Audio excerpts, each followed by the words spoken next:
The day began with silence. Not the ordinary hush of dawn, but something vast, as if the world itself were holding its breath. The sky above New Geneva shimmered with colors no human eye had ever known. It wasn't sunrise. It wasn't stormlight. It was arrival. People stood in streets, on rooftops, in fields, staring upward as the heavens cracked open. A ring of light appeared, smooth and impossible, floating like a mirror of stars. Every camera, every drone, every trembling hand pointed toward it. Then came the voice. It wasn't heard through ears when it arrived in the mind. Calm, measured, ancient. To the species designated Homo sapiens, representatives of the Galactic Consual extend greetings. Prepare for contact. Those words echoed through 8 billion hearts. And in that moment, the Earth, tired, wounded, divided, forgot its wars. Humanity stood as one. 3 hours later, the Consual ship descended, not like a machine, but like an idea made visible. It was translucent, humming with shifting lights, each one pulsing like a heartbeat. When it touched the clouds, the rain stopped falling. The first humans to step forward were scientists, diplomats, and soldiers, each chosen by a council that barely had time to form. Among them was Commander Aria Lorne, a woman whose calm eyes hid a soldier's storms. She had seen too many things that shouldn't exist, but this was something greater. As she approached the landing site in a valley outside Geneva, the air changed, thicker, charged, alive. The alien craft opened without sound, like a flower of glass unfolding under invisible hands.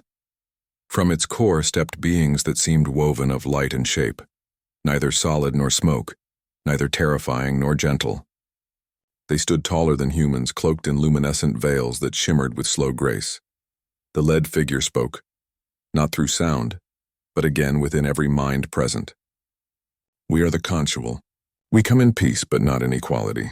We come as shepherds of balance. Murmurs rippled through the crowd. Cameras flashed. Aria's jaw tightened. Not an equality. The word settled like dust, faint but heavy. Balance. She asked aloud, her voice strong. What balance do you mean?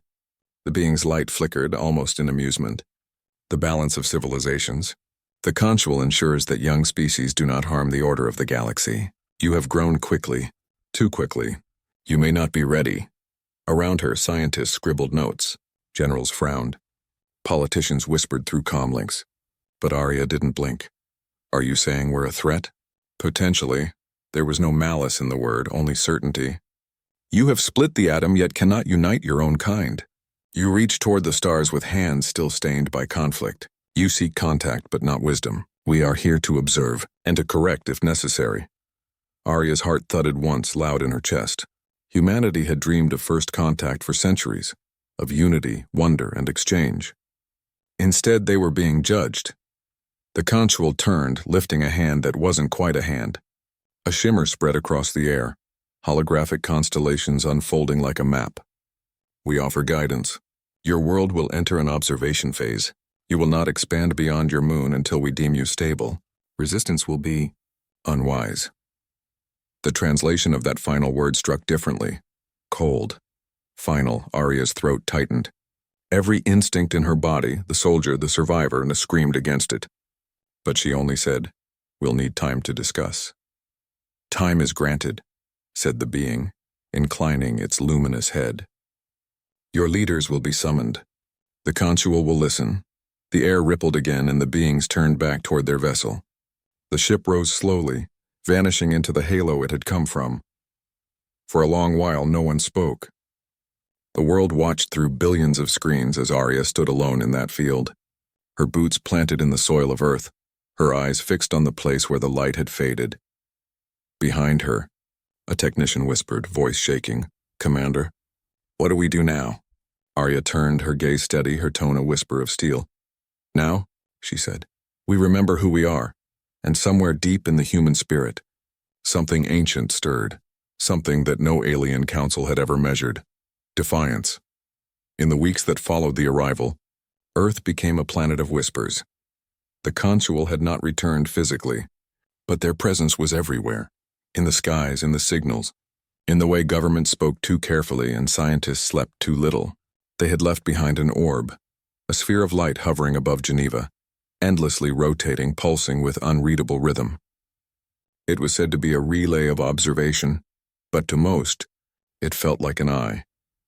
Every nation was forced into meetings with the consual representatives, projections made of light that appeared in conference halls and parliaments. The aliens spoke of stability, limitation, and collective progress. They provided warnings dressed as wisdom. You will grow, they said, but under supervision. Humanity, in their view, was a child species and brilliant but dangerous, and to Commander Aria Lorne, that judgment burned like fire in her chest. She had seen enough of humanity to know its flaws, greed, division, war, but she had also seen its miracles. The people who built hospitals in the ruins of cities, the explorers who risked their lives to reach the stars, the artists who turned pain into beauty. Humanity wasn't perfect, but it was alive. That was something the consul didn't understand. It was midnight when Aria arrived at the underground base beneath the Alps, a secret joint facility now operating under the codename Project Echo. Inside, she found Dr. Elias Wren, a physicist with kind eyes and an untidy mind. He greeted her with a tired smile, holding a mug of coffee that had long gone cold. "You came," he said softly. "I had to." He led her through the dim corridors to a chamber filled with holographic projections, orbital data, communication bursts, and strange energy readings. In the center floated a model of the consual orb, reconstructed in virtual detail. "We've been studying it since they left," Elias said. "It's not just a monitor. It's transmitting constantly, but not just data. It's sending patterns, codes we can't yet break." Aria folded her arms. "You think it's watching us? I know it's watching. Every transmission, every satellite signal, every electromagnetic whisper. The consual aren't just observing. They're mapping us, and thought by thought." She stared at the projection, her mind quiet, calculating. "Can we stop it?" Elias hesitated. "Not yet, but maybe we can talk back." That night they gathered the small circle of believers, scientists, engineers, soldiers, and thinkers who refused to bow. They called themselves the Quiet Rebellion. Their oath was simple: humanity must speak for itself. Every nation had those who agreed. Quiet minds behind locked doors, working in silence. Not all wanted war. None wanted destruction. But they wanted dignity. In a world now under cosmic supervision, defiance became an act of faith. Elias began transmitting encoded pulses back into the orb, soft signals buried beneath radio noise. They carried music, fragments of poetry, neural patterns of human dreams. If the consual were listening, they would hear more than data. They would hear soul. Aria watched from the shadows as the team worked. She saw in their eyes something luminous, the same light that had guided humanity through every dark century.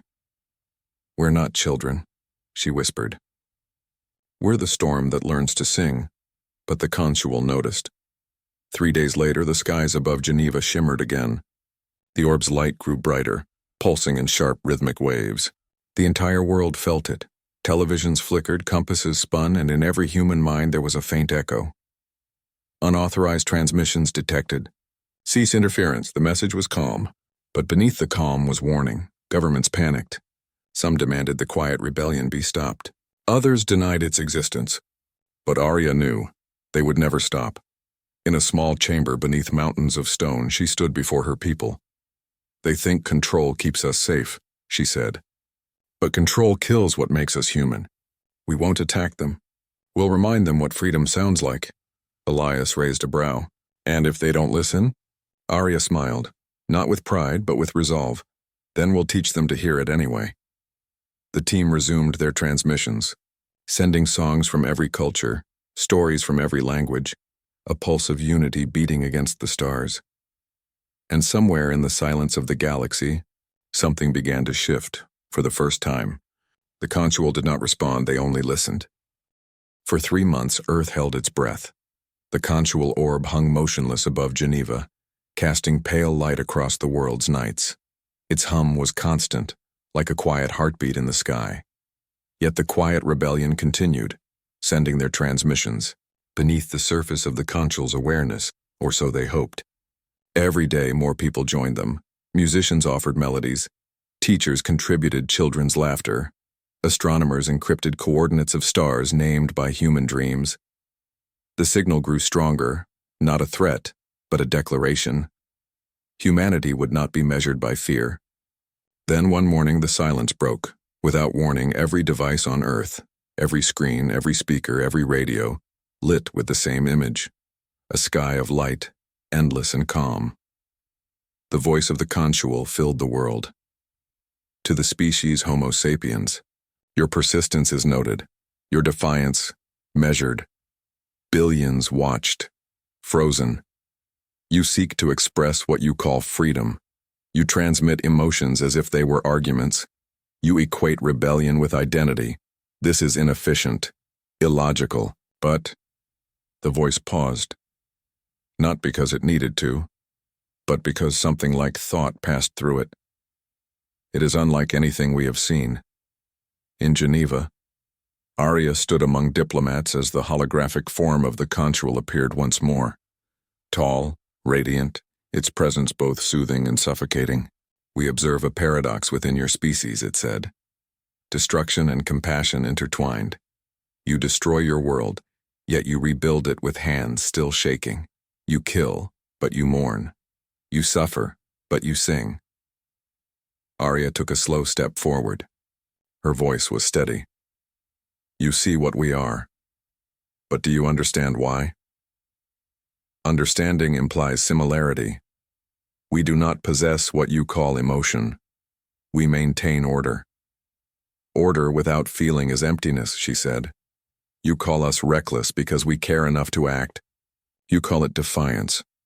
We call it being alive. The alien light flickered. Something about her words seemed to ripple through its luminous body. We have measured civilizations before, it replied. Most evolved into silence. Few dared to argue. None transmitted their pain into the stars. Aria's lips curved faintly. Then you haven't met humans. Far beneath that room, Elias and the rebellion watched the broadcast. Around the world, people began sending messages, not just from Project Echo, but from their own homes.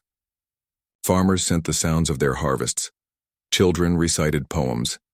Engineers built simple transmitters from scrap and pulsed Morse-coded songs into the sky. It was no longer a secret operation. It was a movement. The Consual had come to measure humanity. Instead, they had awakened it. The alien envoy lifted its radiant gaze toward Aria. Your world risks extinction through conflict, yet your kind refuses to surrender. Why? Because surrender, Aria said softly, is the death of meaning. We live short lives, and every one of us knows it. That's why we fight, that's why we reach. Even when we fail, we try. That's what makes us human. The light pulsed again, brighter, slower, uncertain. You speak of defiance as if it were sacred. It is, she said. Defiance isn't disobedience. It's hope refusing to die. For a long moment, the Consual said nothing. The air trembled faintly, as if the world itself were listening. Then, the voice returned, softer. We will confer. And with that, the light vanished. The next days were uneasy. The orb dimmed, then stilled completely. Governments feared retaliation. Cities went on alert. But nothing came. No voice, no message. In the silence, humanity waited. Aria spent sleepless nights watching the horizon, thinking of all the species that must have faced this same judgment. She wondered how many had submitted and how many had dared to stand. On the 7th night, she found Elias on the observation deck, gazing up at the motionless orb.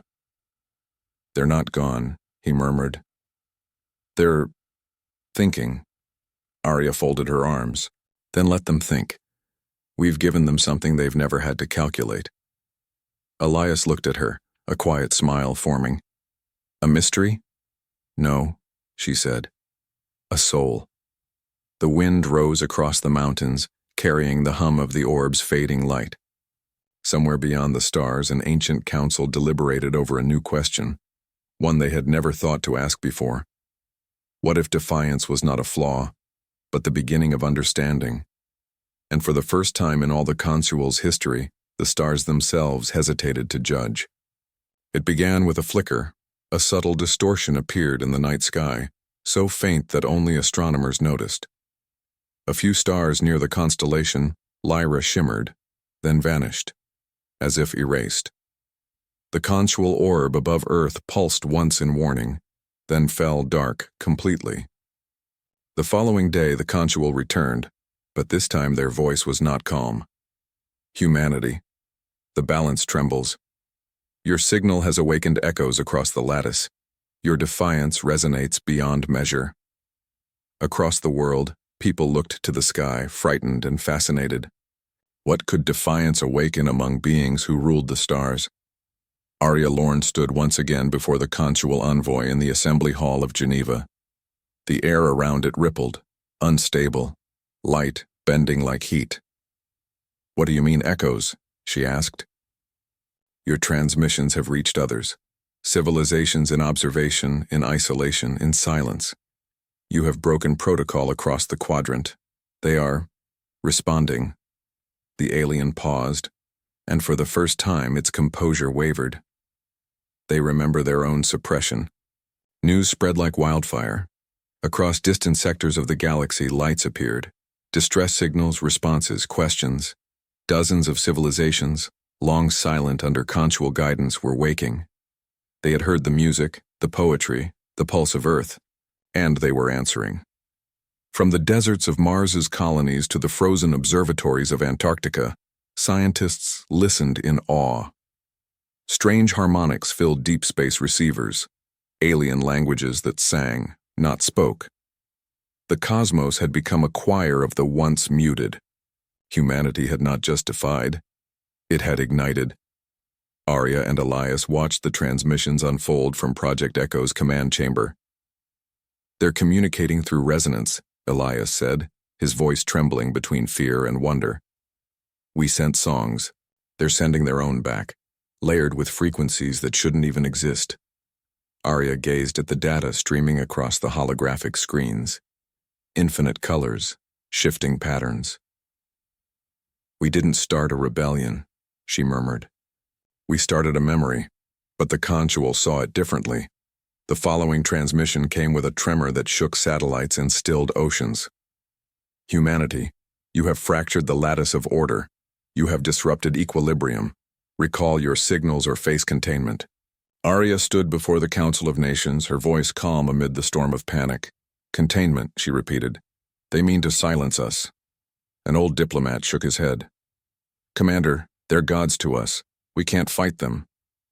"Then we don't fight," she replied. "We persist." Project Echo went deeper underground. The quiet rebellion became a movement of billions.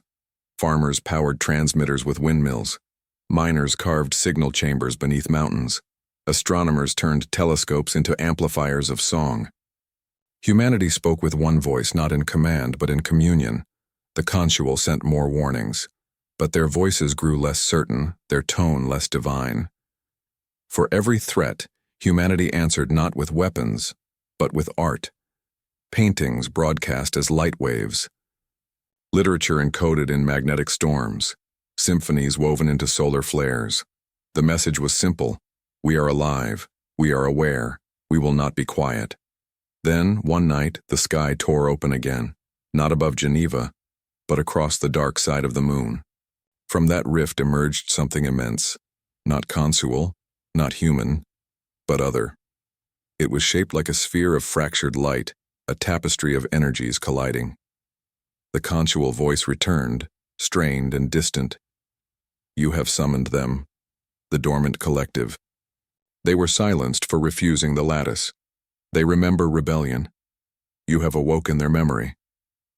Aria felt her pulse race. "Then maybe we've just shown them they weren't alone." The Consual envoy turned toward her, its light dimmer now, like a candle in wind. "You do not understand. They will not speak. They will consume. Defiance without wisdom destroys everything." Elias whispered, "Commander, what if they're right?" She looked toward the stars, where the fractured light was spreading, slow and beautiful. Then we'll learn wisdom the only way we ever have, together. All across the world, night turned to aurora. The atmosphere shimmered with colors beyond sight. Humanity stood beneath the cosmic storm, awed, terrified, united. For the first time in history, they weren't the smallest voice in the universe. They were the loudest, and somewhere beyond the rift, ancient civilization stirred, drawn by a music that had once been forbidden, the sound of mortal defiance singing across eternity. The world did not sleep. From every corner of Earth, signals rose into the fractured sky, weaving through strange cosmic harmonics. And with each pulse, the dormant collective, the civilizations long silenced by the Consual, began to respond. Their light was neither threatening nor gentle. It was curious, probing the heart of humanity. Aria Lorne stood on the cliffs of what was once the coastline of New Geneva, her eyes scanning the horizon where stars shimmered unnaturally. Elias joined her, carrying a small transmitter, one of hundreds the rebellion had built. "They're calling us children," he said softly, almost afraid to speak. Aria didn't reply at first. She watched the aurora-like fractures ripple across the night sky. "Maybe," she finally said. "But children who refuse to be silenced are the ones who grow the fastest." The consual orb remained motionless, a pale sentinel of authority and judgment. Their voice was distant, tremulous even. "Humanity, you have propagated chaos across the lattice. The dormant collective awakens because of your defiance. Containment will be necessary. Containment." The word rang in every human mind as if it were a threat of extinction, yet there was no fear strong enough to crush the spirit now alive in every heart. "Containment doesn't scare me," Aria said aloud, facing the horizon. "Not anymore. We've survived worse." In the subterranean chambers of Project Echo, the quiet rebellion worked tirelessly.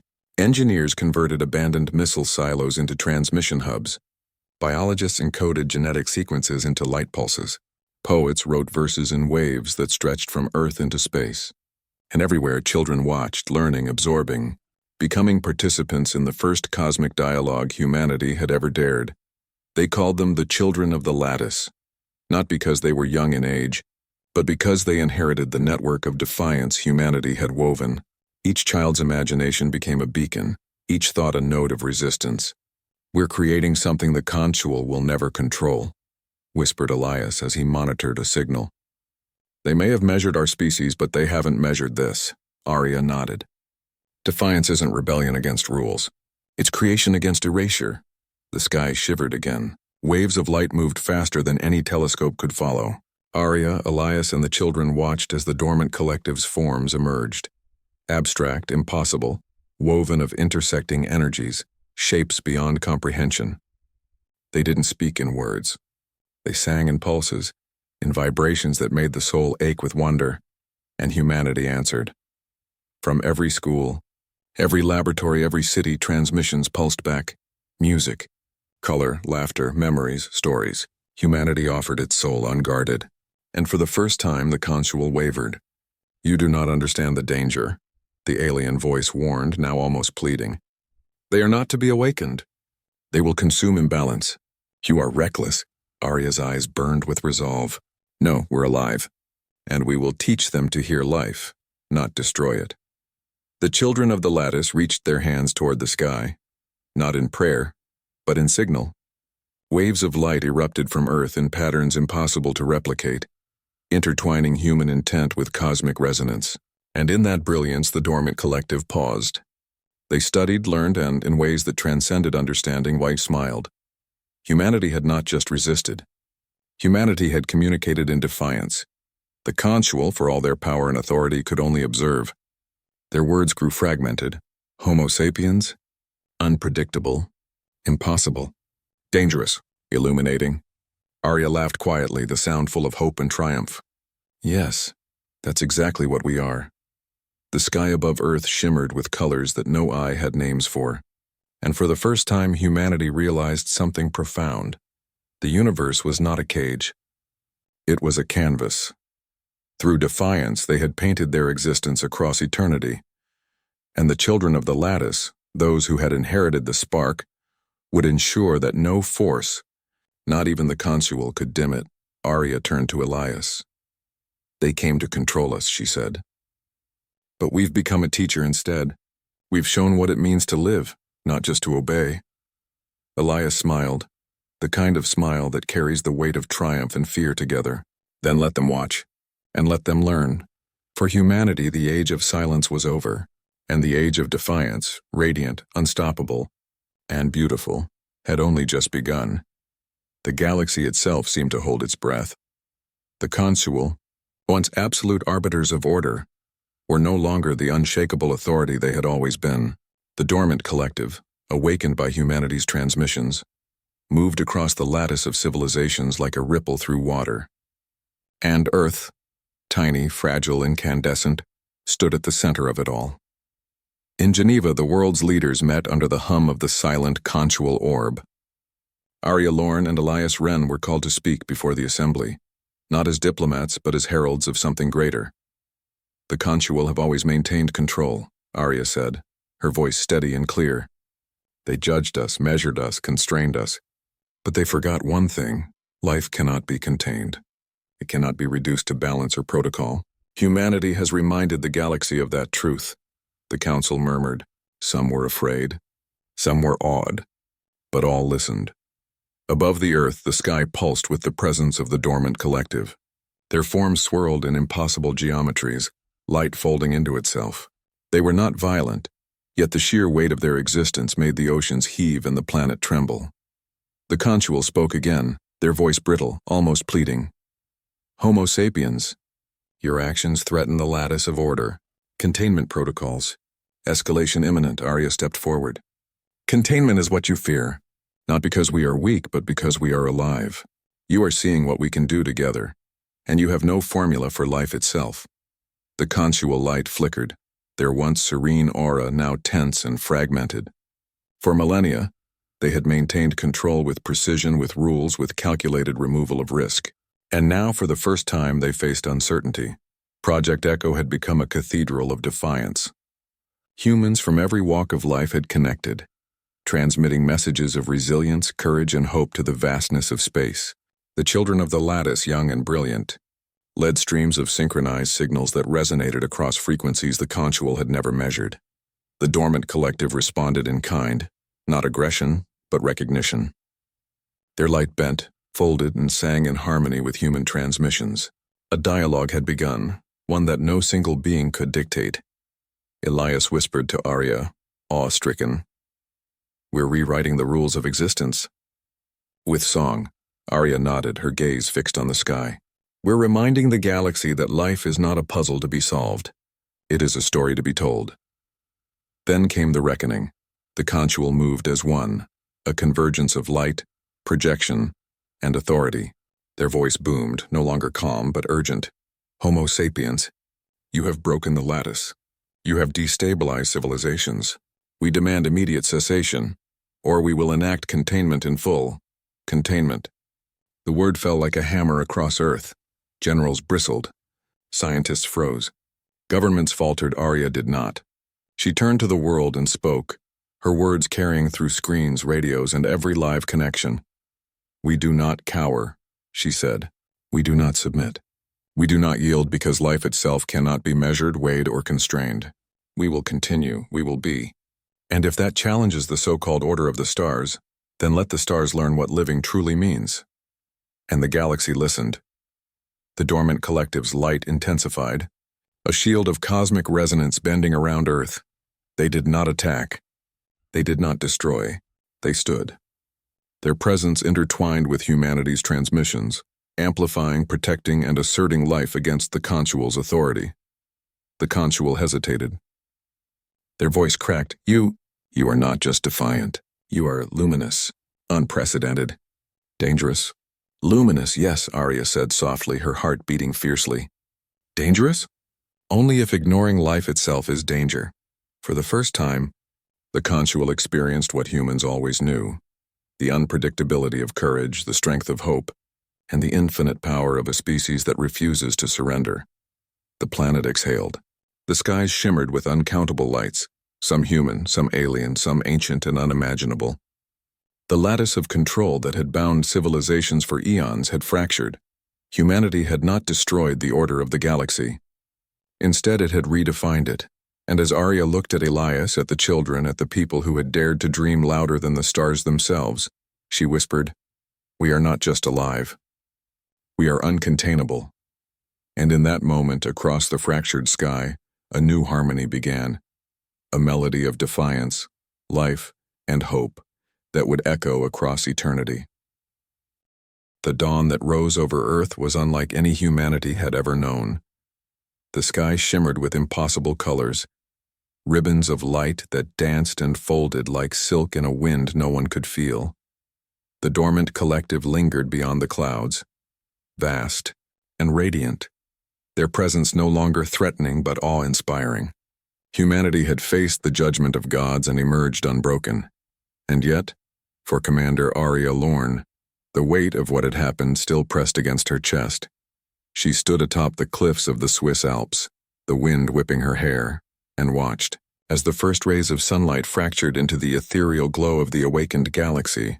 Beside her, Elias Wren held a device, a transmitter that now pulsed not with hidden signals, but with celebration. "We did it," Elias whispered, though the word felt small, inadequate to describe the magnitude of their triumph. Aria shook her head, a faint smile touching her lips. "We didn't win," she said. "We remembered. We reminded everyone, ourselves, the dormant collective, even the Consual, what it means to exist. That is our victory." The Consual's voice echoed, soft, uncertain, almost reverent. "Homo sapiens, you have rewritten the measure of civilizations. Your defiance was enlightening. You have reminded us that order without life is hollow. You are unlike any species we have judged."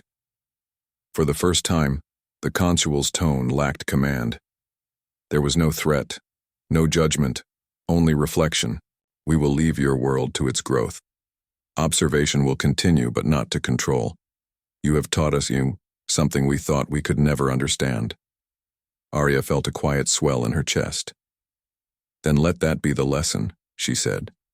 "That life cannot be caged, that hope cannot be measured, that defiance is not rebellion against order but a declaration of existence." Across the planet, humanity responded in unison. Cities lit up with celebration, not for conquest, but for awakening. Children of every age ran into the streets, their laughter joining the chorus of lights pulsing from Project Echo's transmitters. Farmers, engineers, poets, and teachers all had contributed to the signal that had sparked cosmic defiance. They did not feel fear, they felt purpose.